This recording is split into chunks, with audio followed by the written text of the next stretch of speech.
ମୋ ଆଖି କଣ ନ ଦେଖିଲା, ମୋ କାନ କଣ ନ ଶୁଣିଲା। ନବୀନ ବାବୁ ଯିବେ ବିଲକୁ ଚାଷୀ ମାନଙ୍କର କ୍ଷୟକ୍ଷତି ଆକଳନ କରିବେ। ବାଳନା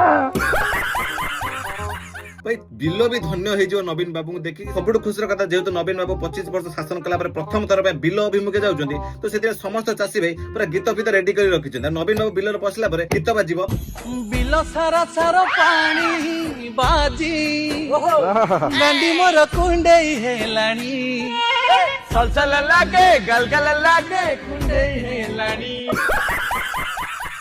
ଗୀତରେ ନବୀନ ବାବୁ ନାଚି ସାରିଲା ପରେ ତାପରେ ଗଲେ ଚାଷୀ ଭାଇ ମାନଙ୍କ ସହିତ ଆଲୋଚନା କରିବେ। ଆଉ ଆଲୋଚନା କରିବା ପାଇଁ କିଛି ଇଂଲିଶ ଚାଷୀ ଭାଇ ମାନଙ୍କୁ ଖୋଜିବା ପାଇଁ ପଡିବ, କାରଣ ନବୀନ ବାବୁ ତ ଓଡିଆ ବୁଝନ୍ତି ନାହିଁ କି କୁହନ୍ତି। ତ ଇଂଲିଶ ଚାଷୀ ଭାଇ ଆସିଲେ ନବୀନ ବାବୁଙ୍କ ସହିତ ସେ ପୁରା ଇଂଲିଶ ଟୁ ଇଂଲିଶ ଆଲୋଚନା କରିବେ, କଣ କେମିତି ହେଲା। ଆଉ ଚାଷୀ ଭାଇ ପଚାରିଦେବେ, ନବୀନ ବାବୁ ଆପଣ 25 ବର୍ଷ ହେଲା ଦେଖା ଦେଇ ନଥିଲେ, କେତେ ଚାଷୀ ଆତ୍ମହତ୍ୟା କରିଦେଲେଣି, ଆମ ମାନଙ୍କୁ କଣ 2000 ଟଙ୍କାର କାଳିଆ ଯୋଜନା ଗୋଟେ ଦେଇଦେଲ ଯେ 5000 କହିକି ଠକିଦେଲ, ଆଉ ଆମ ମାନଙ୍କର ଏଠି କୌଣସି ସୁବିଧା ନାହିଁ, ଚାଷୀ ଏଠି ମଲେ। ନବୀନ ନିବାସରେ ପାଣ୍ଡୁ ବାବୁ ସହିତ ଥେଇ ହଉଛ। ଦେଖିବା, ନବୀନ ବାବୁ ତ କହିଛନ୍ତି ଡିସେମ୍ବର 30 ରେ ଯିବେ ବୋଲି ଚାଷୀ ଭାଇ ମାନଙ୍କ ପାଖକୁ। ଯେମିତି କହିଥିଲେ ନଭେମ୍ବରରେ ଓଡିଶା ବୁଲିବେ ବୋଲି, ସେ ବି ମଧ୍ୟ ବର୍ଷା ପାଇଁ ବାତିଲ ହେଇଗଲା। ଆଉ ସେମିତି ଡିସେମ୍ବର 30 ରେ ଅଧିକ ଶୀତ ପାଇଁ ବାତିଲ ନ ହେଇଛି, କାରଣ ନବୀନ ବାବୁ ସରକାର ଥିଲାବେଳେ, ମୁଖ୍ୟମନ୍ତ୍ରୀ ଥିଲାବେଳେ ବିଧାନସଭା ଯାଉନଥିଲେ।